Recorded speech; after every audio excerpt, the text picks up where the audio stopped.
welcome to Anshika High Academy. We will cover chapter number 17, India under the Delhi Sultanate. Administration under the Delhi Sultanate, economic condition under the Delhi Sultanate, social life under Delhi Sultanate, art and architecture of Delhi Sultanate, literary development. Administration. The establishment and expansion of Delhi Sultanate led to the evolution of a powerful and efficient administrative system. At its zenith, the authority of Delhi Sultanate had extended as far south as Madurai. Although the Delhi Sultanate had disintegrated, their administrative system made a powerful impact on the Indian provincial kingdom and later on the Mughal system of administration. The Delhi Sultanate was an Islamic state with its religion Islam. The sultans considered themselves as representatives of the caliphs. They included the name of the caliph in the kutubah or prayer and inscribed it on their coins. Although Balban called himself the shade of God, he continued to practice of including the name of caliph in the kutub and coins. Iltutmish, Muhammad bin Tughlaq and Firoz Tughlaq obtained Mansur or letter of permission from the caliph. The office of the sultan was the most important in the administrative system. He was the ultimate authority for the military, legal and political activities. There was no clear law of succession. During this period, all the sons had equal claim to the throne. Iltutmish even nominated his daughter in preference to his sons, but such nominations or successions were to be accepted by the nobles. Sometimes ulemas played crucial role in accepting the succession to the throne. However, the military superiority remained the main factor in matters of succession. Central government. The Sultan was assisted by a number of departments and officials in his administration. The post of Naib was the most powerful one. The Naib practically enjoyed all the powers of the Sultan and exercised general control over all the departments. Next to him was the Wazir, who was heading the finance department called Diwani Wizarat. The military department was called Diwan-e-Arz. It was headed by the Arz-e-Mamalik. He was responsible for recruiting the soldiers and administering the military department. He was not the commander-in-chief of the army. The Sultan himself was the commander-in-chief of the army. The military department was first set up by Balban and it was further improved by Alauddin Khilji, under whom the strength of the army crossed 3 lakh soldiers. Alauddin introduced a system of branding of the horses and payment of salary in case cavalry was given importance under the Delhi Sultanate. Diwani Rasalat was the Department of Religious Affairs. It was headed by Chief Sadr. Grants were made by this department for the construction and maintenance of mosques, tombs and madrasas. The head of the judicial department was the Chief Qazi. Other judges or qazis were appointed in various parts of the Sultanate. Muslim personal law or Sharia was followed in civil matters. The Hindus were governed by their own personal law and their cases were dispensed by the village panchayats. The criminal law was based on the rules and regulations made by the sultans. The department of the correspondence was called Diwani Insa.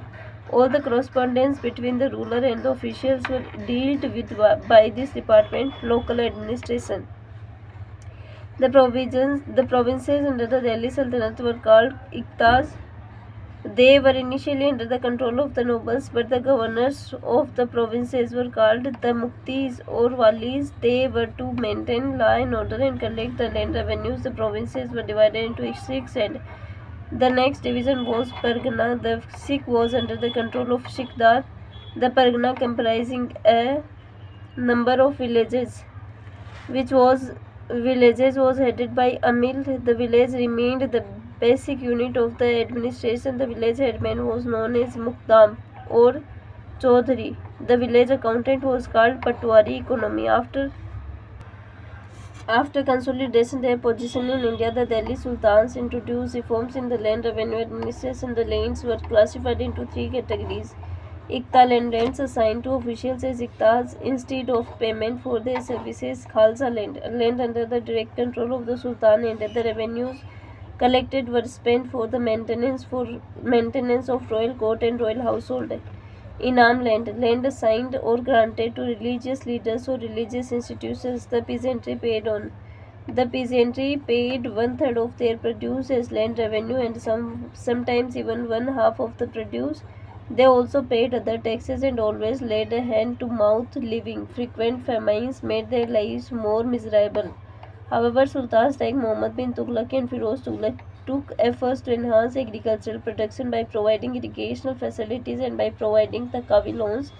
They also encouraged the farmers to cultivate superior crop like the wheat instead of barley. He also encouraged the growth of horticulture. Muhammad bin Tughlaq created a separate agricultural department, Diwani Kohi. During the Sultanate period, the process of urbanization gained momentum. A number of cities and towns had grown. During this period, Lahore, Multan, Bharuch, and Hilwara, Lakhnauti, Daulatabad, Delhi, and Jaunpur were important. Among them, Delhi remained the largest city in the east. The growth of trade and commerce was described by contemporary writers. India exported a large number of commodities to the countries on the Persian Gulf and West Asia, and also to Southeast Asian countries. Overseas trade was under the control of Multanis and Afghan Muslims. Inland trade was dominated by Gujarat Marwari merchants and Muslim Bohra merchants.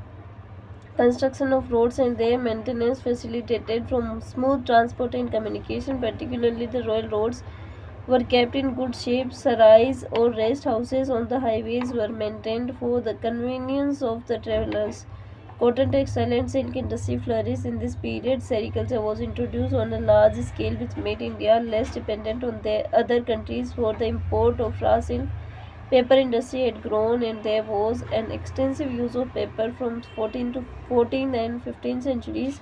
Other crafts like leather making, metal crafts and carpet weaving flourished due to the increasing demand. The royal Karkhanas supplied the goods needed to the Sultan and his household. They manufactured costly articles made of gold, silver and goldware.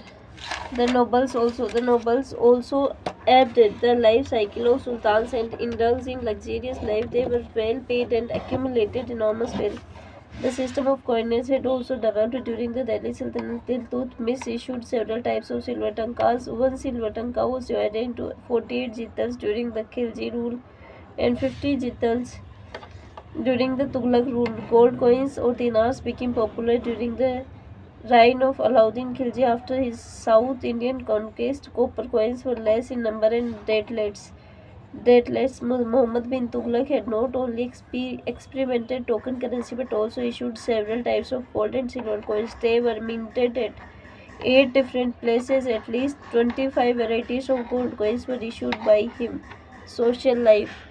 There was little change in the structure of the Hindu society during this period. Traditional caste system with the Brahmins on the upper strata of society was prevalent.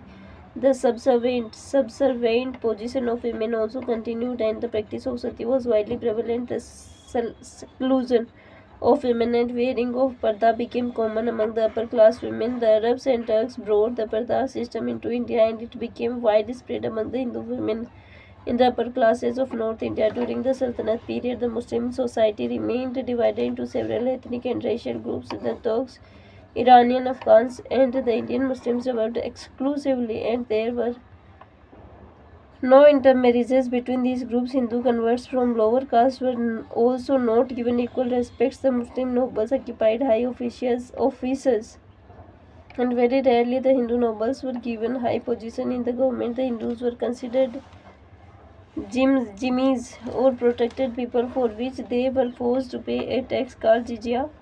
In the beginning of jizya was collected as part of the land tax. Firoz Tughlaq separated it from the land revenue and collected jizya as separate tax. Sometimes Brahmins were exempted from paying tax jizya. Art and architecture. The art and architecture of the Delhi Sultanate. The art and architecture of Delhi Sultanate period was distinct from the Indian style. The Turks introduced arcs, domes, lofty towers, and minarets and decorations using the Arab script. They used the skill of the Indian stone plus cutters. They also added color to their buildings by using marbles, red and yellow sandstones. In the beginning, they converted temples and other structures demolished into mosques. For example, the Quwatul Islam Mosque near Qutub Minar in Delhi was built by using the materials obtained from destroying many Hindu Hindu and Jain temples, but later they began to construct new structures. The most magnificent building of 13th century was the Qutub Minar, which was founded by the Aibac and completed by Iltutmish. This 71-meter tower was dedicated to Sufi Saint Qutbuddin Bakhtiyar Kaki. The balconies of this tower were projected from the main building, and it was a proof of the architectural skill of that period. Later, Alauddin Khilji added the entrance to the Qutub Minar called Alai Darwaza. The dome of this arch was built on scientific lines. The buildings of Tughlaq period were constructed by combining arch and domes. They also used the cheaper and easily available grey color stones. The place complex called Tughlaqabad with its beautiful lake was built during the period of Ghiyasuddin Tughlaq. Muhammad bin Tughlaq built the tomb of Ghiyasuddin on a high platform. The Kotla fort at Delhi was the creation of Firoz Tughlaq. The Lodi garden in Delhi was an example for architecture of the Lodhis. Music. New musical instruments such as sarangi and rabab were introduced during this period. Amir Khusro introduced many new ragas such as the Ghora and Sanam. He evolved a new style of light music known as Qawwali by blending the Hindu and Iranian systems. The invention of sitar was also attributed to him. The Indian classical work Rag Darpan was translated into Persian during the reign of Firoz Tughlaq. Pir Bhotan, a Sufi saint, was one of the great musicians of this period. Raja Man Singh of Gwalior was a great lover of music. He encouraged the composition of a great musical work called Man Ko Tuhal. Literature. The Delhi Sultans patronized learning and literature. Many of them had great love for Arabic and Persian literature. Learned men came from Persia, and Persian language got encouragement from the rulers. Besides theology and poetry, the writing of history was also encouraged. Some of the sultans had their own court historians. The most famous historians of this period were Hasan Nizami, Minhaj-us-Siraj, Ziauddin Barni, and Shams Siraj Afif Barni's Tariq-e-Firoz-Shahi contains the history of Tughlaq dynasty. Minhaj-us-Siraj wrote Tughlaq Nasiri, a general history of Muslim dynasties up to 1260. Amir Khusro 1252 से 1325 was a famous Persian writer of this period. He wrote a number of poems. He experimented with several political forms and created a new style of Persian poetry called Sabak-e-Hind or the Indian style. He also wrote some Hindi verses. Amir Khusro's Khazain-ul-Fatah speaks about Alauddin's conquest. His famous work Tughlaq-Nama deals with the rise of Ghiyasuddin Tughlaq. Sanskrit and Persian functioned as link languages in Delhi Sultanate. Jia Naqshbandi was the first to translate Sanskrit stories into Persian. The book Tutinama or Book of the Parrot became popular and translated into Turkish and later into many European languages. The famous Rastrangi written by Kalhana belonged to the period of Ziaul Abedin, the ruler of Kashmir. Many Sanskrit works on medicine and music were translated into Persian. The Arabic Al-Baruni's Kitab-ul-Hindi is the most famous work. Regional languages also developed during this period. Chandra Bardai was a famous Hindi poet of this period. Bengali literature had also developed, and Nusrat Shah patronized the translation of Mahabharata into Bengali. The Bhakti cult led the development of Gujarati and Marathi languages. The Vijayanagara Empire patronized Telugu and Kannada literature. Learning outcomes.